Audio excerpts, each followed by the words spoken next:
अब हम स्टार्ट करेंगे डायबिटिक रेटिनोपैथी। इसके अंदर बेसिकली हम डिस्कस करेंगे रेटिनल चेंजेस जो कि आते हैं एक डायबिटिक पेशेंट के अंदर। डायबिटीज़ जो है वो एक सिस्टमिक डिजीज़ है जिसके अंदर मेनली जो है आपकी ग्लूकोज और लिपिड मेटाबॉलिज्म जो है वो इम्पेयर होता है। डायबिटीज़ जो है ये बेसिकली वास्ट टॉपिक है आपकी पैथोलॉजी का, इसको हम वहीं पे डिस्कस करेंगे।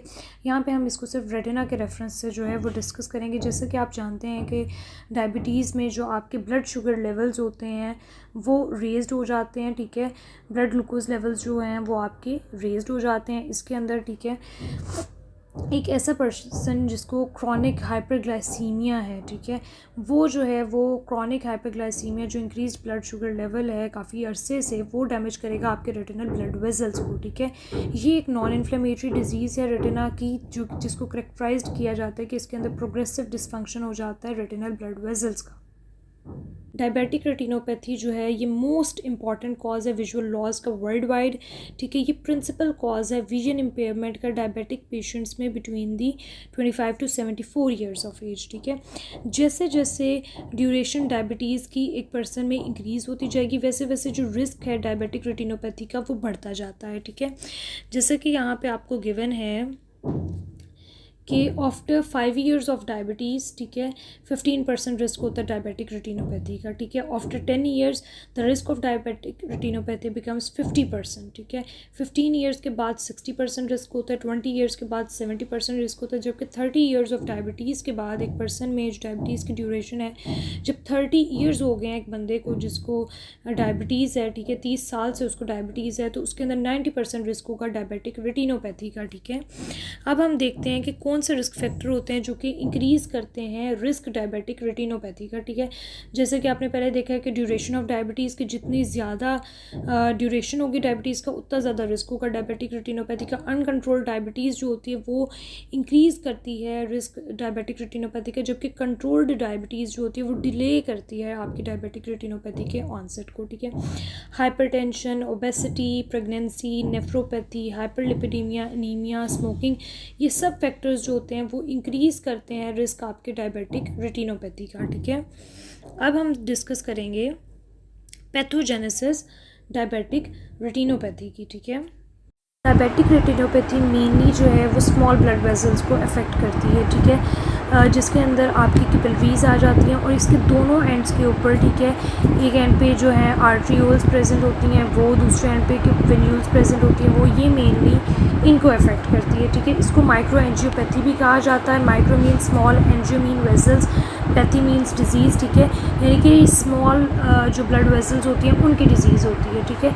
जो डायबिटिक माइक्रो एंजियोपैथी होती है इसमें दो फिनोमेनाज हो रहे होते हैं, ठीक है। सबसे पहले जो है माइक्रोवास्कुलर लीकेज हो रही होती है, ठीक है, और दूसरे नंबर पे माइक्रोवास्कुलर ऑक्लूजन भी हो रही होती है, ठीक है। अब हम सबसे पहले जो है माइक्रोवास्कुलर लीकेज को डिस्कस करेंगे, ठीक है। आपकी जो कैपिलरीज होती हैं, ठीक है, उनको लाइन किया होता है एंडोथेलियम में, ठीक है, एंडोथेलियल लाइनिंग होती है इनकी, ठीक है।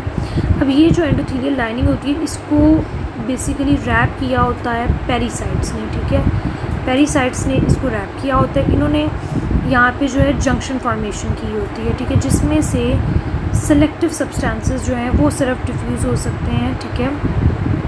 एक blood retinal barrier system formation हुई होती है जो कि हमने पहले डिस्कस किया है, ठीक है। लेकिन in diabetic retinopathy due to the high blood glucose levels ये जो जंक्शंस हैं, ये जंक्शंस जो हैं ये वीकन हो जाते हैं, ठीक है। ये जब ये जंक्शंस वीकन हो जाएंगे और लॉस ऑफ पेरिसाइट्स हो जाएगा, ठीक है, लॉस ऑफ पेरिसाइट्स हो जाएगा तो ये जो स्ट्रक्चरल इंटेग्रिटी है आपकी कैपिलरीज की वो मेंटेन नहीं रह पाएगी और जो एंडोथेलियम है उसकी लोकलाइज्ड आउट पाउचिंग हो जाएगी, ठीक है। अब ये जो आउट पाउचिंग होगी जो आपकी कैपिलरी एंडोथेलियल लाइनिंग है उसकी, तो इसमें से जो ब्लड और फ्लूइड है कुछ जो है वो यहाँ पे उसकी कलेक्शन हो जाएगी और कुछ जो है यहाँ से लीक आउट कर जाएगा, ठीक है। अब ये जो कलेक्शन ऑफ ब्लड है यहाँ पे इसको हम कहेंगे कि ये रेटिनल एडीमा फॉर्मेशन करेगा, ठीक है, रेटिनल एडीमा फॉर्मेशन करेगा और जो लीक आउट कर जाएगा वो हेमरेजेस की फॉर्मेशन करेगा, ठीक है। वो क्या करेगा, वो हेमरेजेस की फॉर्मेशन करेगा। अब हम यहाँ से भी इसको देख लेते हैं कि microvascular leakage is initiated by the laws of pericytes. Pericytes wrap करते हैं आपकी कैपिलरी एंडोथेलियल सेल्स को, जो कि एसेंशियल होती है structural integrity of the capillaries के लिए। लॉज ऑफ पेरिसाइट्स के नतीजे में फॉर्मेशन हो जाएगी माइक्रो एन्यूरिज्म की, जो कि लोकलाइज्ड आउट पाउचिंग होती है आपकी कैपिलरी वॉल्स की, ठीक है। और आपका जो ब्लड रेटिनल बैरियर सिस्टम है उसकी ब्रेकडाउन हो जाएगी, जिसकी वजह से कोई भी सेलेक्टिव जो न्यूट्रिएंट्स की डिफ्यूजन थी वो डिस्टर्ब हो जाएगी और फ्लूइड जो है वो लीक आउट होना शुरू हो जाएगा, ठीक है। अब हमें मेनली इसमें से जो मेन पॉइंट्स मिलते हैं कि माइक्रोवास्कुलर लीकेज क्या कॉज करती है, रेटिनल एडिमा कॉज करती है, ठीक है। जब कलेक्शन ऑफ ब्लड हो जाती है माइक्रो एन्यूरिज्म में, ठीक है। रेटिनल हेमरेजेस कॉज करती है जब वहाँ से ब्लड लीक आउट कर जाता है, ठीक है। उसके बाद एक्सुडेट्स जो हैं वो बेसिकली लिपोप्रोटीन और लिपिड फिल्ड मैक्रोफेजेस होते हैं, जिनको हम आगे जाके डिटेल में डिस्कस करेंगे, ठीक है। एक्सुडेट फॉर्मेशन क्या होती है, इसकी वजह से हो जाती है। अब हम नेक्स्ट बेसिकली स्टडी करेंगे माइक्रोवास्कुलर ऑक्लूजन। माइक्रोवास्कुलर ऑक्लूजन किस तरह से होती है कि जो आपकी कैपिलरी की बेसमेंट मेम्ब्रेन होती है, ठीक है, उसकी थिकनिंग स्टार्ट हो जाएगी, ठीक है। वो ल्यूमेन कैपिलरी का जो कि ऑलरेडी नैरो होता है, ल्यूमेन कैपिलरी का जो कि ऑलरेडी नैरो होता है, वो मज़ीद जो है वो नैरो हो जाएगा, ठीक है। इसके साथ साथ जो आपकी कैपिलरी एंडोथेलियल सेल्स हैं उनकी डैमेज शुरू हो जाएगी, और जब वो डैमेज होना स्टार्ट होंगे तो बॉडी रिस्पॉन्स प्रोड्यूस करेगी, जिसके नतीजे में मज़ीद प्रोलिफरेशन हो जाएगी यहाँ पे जो कैपिलरी एंडोथेलियल सेल्स हैं उनकी, ठीक है। और वो जो डैमेज्ड एरिया है कैपिलरी एंडोथेलियल सेल्स जहाँ पे डैमेज है, वहाँ पे एग्रीगेशन होना स्टार्ट हो जाएगी प्लेटलेट्स की, ठीक है। प्लेटलेट्स की वहाँ पे एग्रीगेशन स्टार्ट हो जाएगी, ठीक है, और उनकी स्टिकीनेस जो है वो इंक्रीज़ हो जाएगी। अब नॉर्मली क्या होता है कि जो ब्लड फ्लो होता है उसमें रेड ब्लड सेल्स जो हैं वो सेंटर से मूव करते हैं, ठीक है, और जो प्लाज्मा होता है जो कि लाइट वेट होता है वो जो है वो साइड्स पे मूव करता है। लेकिन डायबिटिक रेटिनोपैथी में ब्लड फ्लो जो होता है वो बेसिकली नॉर्मल नहीं रहता, वो डिस्टर्ब हो जाता है, ठीक है, जिसकी वजह से क्या होगा कि जो आरबीसीज़ हैं वो रॉलेक्स फॉर्मेशन कर देंगे, ठीक है, वो रॉलेक्स फॉर्मेशन कर देंगे। और जब आरबीसीज़ रॉलेक्स फॉर्मेशन कर देंगे तो ब्लड सप्लाई जो है वो आगे आरबीसीज़ आगे जो है ऑक्सीजन ट्रांसपोर्ट नहीं कर पाएंगे, ठीक है, और ऑक्सीजन ट्रांसपोर्ट नहीं होगी तो रेटिनल इस्कीमिया हो जाएगा, ठीक है। अब हम इसको यहाँ से देख लेते हैं कि थिकनिंग होगी कैपिलरी बेसमेंट मेम्ब्रेन की, कैपिलरी एंडोथेलियल सेल्स डैमेज होंगे, उनकी प्रोलिफरेशन होगी, एग्रीगेशन होगी प्लेटलेट्स की और उनकी स्टिकीनेस इंक्रीज़ होगी। अब जब एग्रीगेशन हो रही है वहाँ पे प्लेटलेट्स एग्रीगेट हो रहे हैं, नैरो मज़ीद ल्यूमेन हो गया, कैपिलरी का ल्यूमेन जो है वो मज़ीद नैरो हो गया, ठीक है, तो आरबीसीज़ जो है वो भी रॉलेक्स फॉर्मेशन कर देंगे, ठीक है, जिसकी वजह से डिफेक्टिव ऑक्सीजन ट्रांसपोर्ट होगी। और फाइब्रिनोलिटिक सिस्टम जो होता है वो भी डायबिटिक रेटिनोपैथी के अंदर जो है वो डिफेक्टिव होता है, जिसकी वजह से जो ऑक्लूजन है वो रिजॉल्व नहीं हो पाती, ठीक है।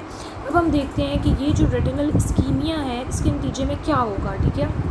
रेटिनल इस्कीमिया के नतीजे में कॉटन वूल स्पॉट्स बनेंगे, जिनको हम सॉफ्ट एक्सुडेट्स भी कहते हैं। ये बेसिकली जो नर्व फाइबर का एरिया होता है जहाँ पे ऑक्सीजन ट्रांसपोर्ट नहीं कर पा रही होती, ischaemic area of the nerve fibre होता है, उसकी स्वेलिंग हो जाती है, ठीक है, और डिपॉजिट्स जो होते हैं वो एक्सोप्लाज्म के बन जाते हैं, ठीक है, उनको हम कहते हैं कॉटन वूल स्पॉट्स। इनको हम आगे डिटेल में दोबारा डिस्कस करेंगे, ठीक है। फिर नेक्स्ट क्या होगा कि इंट्रारेटिनल माइक्रोवास्कुलर एबनॉर्मेलिटीज़ हो जाएंगी, इरमा जिनको कहा जाता है, यानी कि ड्यूरिंग द कैपिलरीज ऑक्लूजन जो ब्लड है वो डायरेक्ट जो है ईवी शंट्स फॉर्मेशन हो जाएगी और ब्लड डायरेक्ट आर्टरियोल से वेन्यूल्स में जाना शुरू कर देगा, ठीक है। न्यू वास्कुलराइजेशन होगी, इस्कीमिक रेटिनल सेल्स रिलीज़ करेंगे वास्कुलर एंडोथेलियल ग्रोथ फैक्टर्स जो कि स्टिमुलेट करेंगे growth of new retinal blood vessels. लेकिन ये जो न्यू रेटिनल ब्लड वेसल्स होती हैं ये एबनॉर्मल होती हैं, ठीक है। अब हम इसको डायग्राम से मज़ीद जो है वो अंडरस्टैंड कर लेंगे। सबसे पहले हम ये डायग्राम देख लेते हैं। इसमें बेसिकल डायबिटिक जो माइक्रो एंजियोपैथी है उसके जो दो फिनोमेनाज हैं उनका ओवरव्यू दिया गया है, ठीक है। ये आपकी कैपिलरीज़ हैं, ये वेन्यूल्स हैं, ये आर्ट्रियोल्स हैं, ठीक है।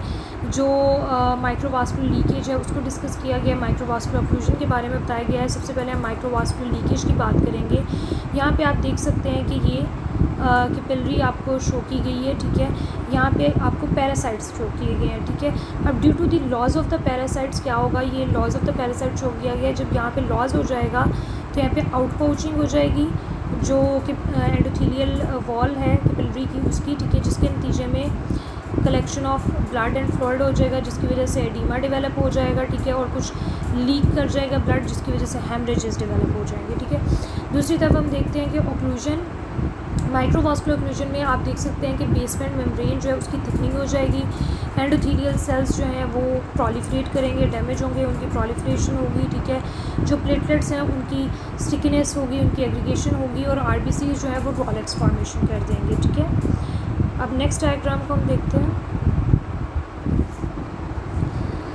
इसमें आपको ईवी शंट्स जो हैं जो कि इंट्रारेटिनल माइक्रोवास्कुलर एब्नॉर्मैलिटीज़ के नतीजे में बन रहे हैं वो शो किए गए हैं, ठीक है। आप देख सकते हैं कि कैपिलरीज़ की ओक्लूजन की वजह से डायरेक्ट जो है आर्टरीज़ और वेन्स जो हैं वो ब्लड जो है वो एक दूसरे में ट्रांसफ़र कर रही हैं, ठीक है।